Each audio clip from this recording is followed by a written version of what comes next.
तमिलनाडु चुनाव के बाद सत्ता का पूरा गणित बदल गया है। टीवीके के चीफ विजय की पार्टी सबसे बड़ी जीत होने के बावजूद अभी भी तमिलनाडु में सरकार नहीं बना पा रही है। इसी को लेकर के वो गवर्नर के पास गए थे, लेकिन उनको फिर से उल्टे पांव लौटना पड़ा है।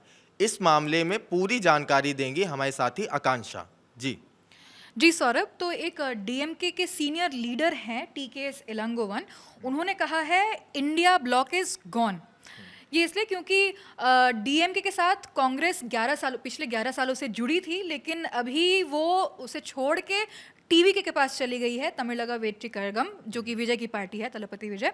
तो इन डीएमके लीडर का यही कहना है कि पिछले 11 साल से आप हमारे साथ थे, जैसे कि टीवीके अभी उनको 108 सीट्स मिला है और उनको अभी और 10 सीट्स की ज़रूरत थी 118 कोटा फिल करने के लिए, ताकि वो सरकार बना सके।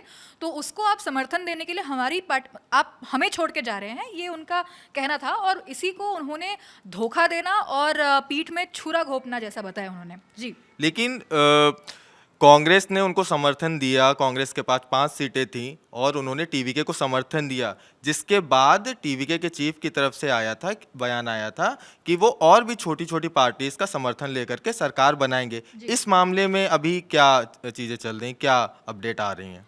जी, तो जो 108 सीट्स मिले थे, तो विजय खुद 2 सीट्स जीते थे, तो इसलिए उनके पास अभी 107 थे और उनको 118 रीच करने के लिए कितने की ज़रूरत थी? 11 की ज़रूरत थी। तो उन्हें कांग्रेस की तरफ से 5 विधायकों का समर्थन मिला। वो कांग्रेस को उन्होंने अप्रोच किया था, तो वो 5 विधायकों का समर्थन मिलने के बाद भी उनके पास टोटल 112 ही होता है, 112 होता है।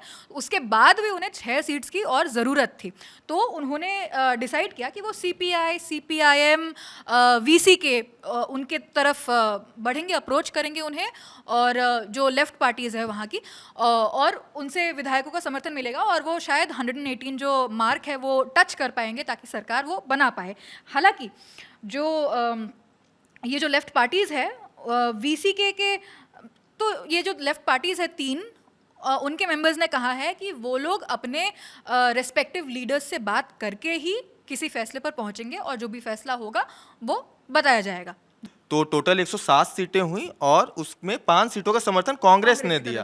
तो 112 सीटें होने के बाद 118 का बहुमत के लिए 6 और सीटें चाहिए, पर अभी दूसरी पार्टियों से कोई कंफर्मेशन नहीं आया है। और राजनीति में आप जानते हैं कि जब तक, मतलब इशारे तो वो लोग देते रहते हैं कि हो जाएगा, लेकिन आप जानते हैं राजनीति में जब तक कोई ऑफिशियल कंफर्मेशन ना आ जाए तो आप उसको ना ही मान के चलिए कि आपको नहीं मालूम होता है कि क्या होने वाला है राजनीति में, आज कुछ है कल कुछ है जी।